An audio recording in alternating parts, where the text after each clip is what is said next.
It is Tennessee. It is Florida. They get together on a Saturday afternoon in Gainesville. It may not be pretty. It may not be classic. It may not be stellar as it was 20 years ago, but it's still mighty important in the SEC Eastern Division. We bring in Mike LaValle from A Last Word on College Football to help us break down the Gators and the Vols. Mike, how you doing tonight? Mark, I'm doing fantastic. As always, it's a pleasure to join you.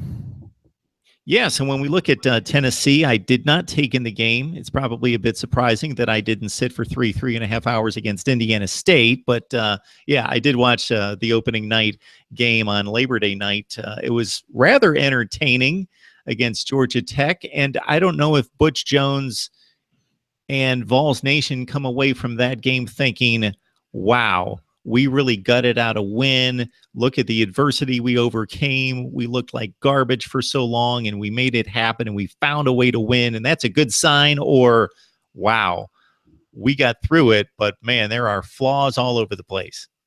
No, Mark, it was much more the latter. That kind of goes back to the way Tennessee ended last season, gave up a tremendous amount of rushing yards, I think 400-plus yards to Missouri, Kentucky, and Vanderbilt. So during the offseason, there was a lot of talk about Bob Shoop, of course. Butch Jones brings in Bob Shoop from Penn State. Penn State has another solid year last year, going out to the Rose Bowl and almost winning that.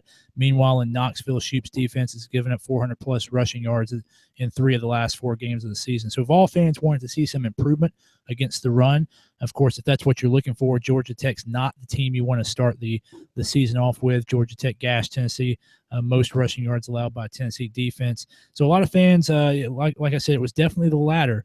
They were obviously relieved to get the win, but it was clear that Georgia Tech outplayed Tennessee and that we were lucky to get out of there, or that Tennessee was lucky to get out of there with a win. So a lot of questions still remaining for Tennessee. Nothing answered last week. We played FCS Indiana State, which is not even a really good FCS team. They finished 8th in the Missouri Valley Conference last year.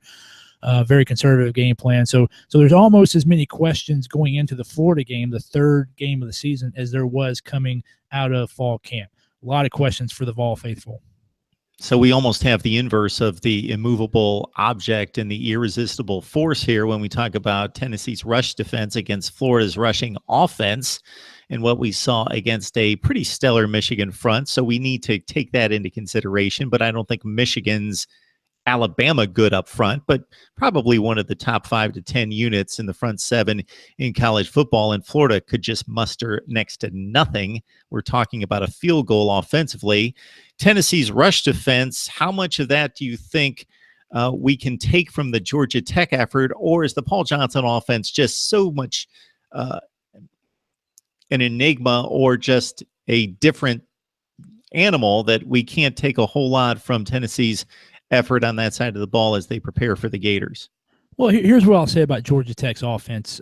One, if they were that good, they would win 10 games every season, 10 or 11 games every season. Now, having said that, I went to school at a place that runs the triple option offense and has run the triple option offense, since the 1800s. So I'm pretty familiar with the triple option offense. And Georgia Tech ran that offense. They executed the triple option offense almost as well as you could execute it, minus the 2 fumbles. That was the textbook execution of a triple option offense, Georgia Tech's Labor Day performance. So all due credit to Georgia Tech, but Tennessee could have played a little bit better. They were not as aggressive on the front 4.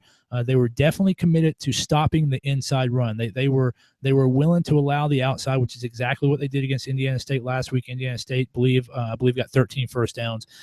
So there's still a lot of the success that Georgia Tech had, I think, was scheme based and scheme allowed. It was very much a bend not break defensive scheme that was in place for that game. But the defense clearly has some issues, a little bit of aggressiveness at the front 4, not a lot of pass rush, not as many quarterback sacks and quarterback hurries as you would think coming out of the Indiana State game. So that aggressiveness, I think the discipline and the assignment is there. It's really the aggressiveness and the fight that maybe the defensive line can improve on going into Florida. And, of course, that Florida game, the Florida team is going to be ready. They're going to be ready to fight. even with the offense that's struggling, this is a big rivalry game. A lot of kids on both teams from Florida. A lot at stake here as you look at the early lead in the East race. So defensive line has to be ready.